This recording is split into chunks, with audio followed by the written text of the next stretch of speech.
ए भैया नया साल होता पार्टी कैसे मनेगा? पार्टी? यो कलुआ थारा भाई कलुआ ऐसा पार्टी मनाएगा कि किसी ने सोची ना होगी। बियरंडर से बवंडर लाऊंगा। सुनो, तोरा घर से मरिचाई आई, तोरा घर से प्याज, समझा? नीमक जाके दीपक ले आई है, पार्टी होगी आज। तबे पानी नु सब कर्मी जहाज। आसू भैया हो जल्दी जुटावा बंधन के समान। आसू भैया हो जल्दी जुटावा बंधन के समान।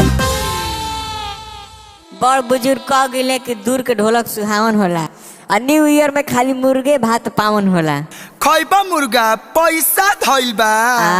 तोरा की है 29 तारीख नयका भौजी उतरल बाड़ी। देखनी कि सब लइकन के चॉकलेट खाती पैसा बाटा तरी, हमनी के ऑमलेट खाती पैसा ना दे दी है। चल ए भौजी कहाँ बड़ू हो? रुकिए 5 मिनट, सासू जी को खाना दे रही हूँ। अब बहरिया वो जल्दी अपन मुहावा दिखाव, पार्टी होला बरस दिन पर बरस ले ले आव। बहरिया वो जल्दी अपन मुहावा दिखाव, पार्टी होला बरस दिन पर बरस ले ले आव। देर नहीं करो, कुबेर नहीं करो, अभी सब चीज जुटावे के बा। भौजी चंदा दे दो, भौजी चंदा दे दो, अंडा बनावे के बा।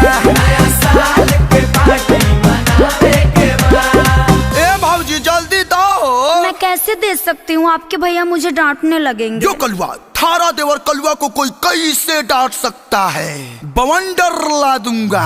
2 रुपया दूंगी नहीं, बिन सैया से पूछे। बिना लिए नहीं जाएंगे भाभी घर से छूछे। पैसा दो।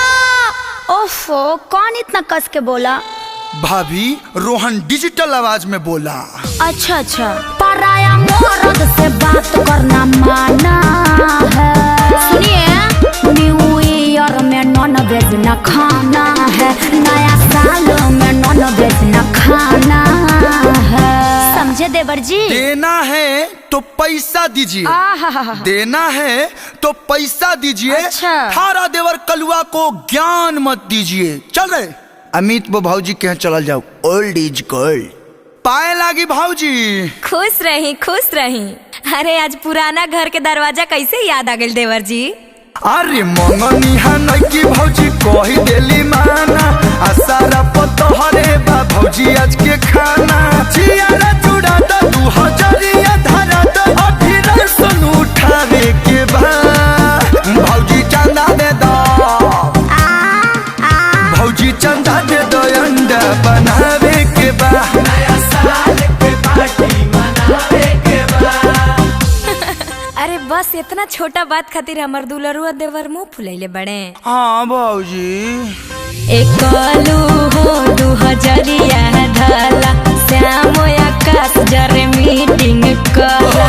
लालू देवरवा के ले ले जा घरवा से बोस जी संगवा हो।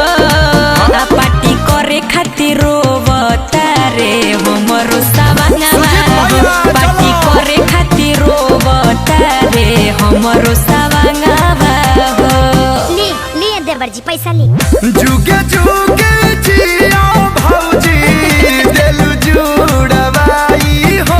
सही में अंडा के बाद छोड़ा के सिला, मुर्गा काटाई हो। जिया देवर जी। ऑनेस्ट देवर भाइयों के दियाई हो। ऑनेस्ट देवर। अरे आप पे तो पूरा दिल से विश्वास बा। यो कलुआ थारा भाई कलुआ इतने मुर्गे खा जाएगा कि पोल्ट्री फार्म वालों ने सोची ना होगी। पोल्ट्री फार्म में बंडर आ जाएगा, बंडर।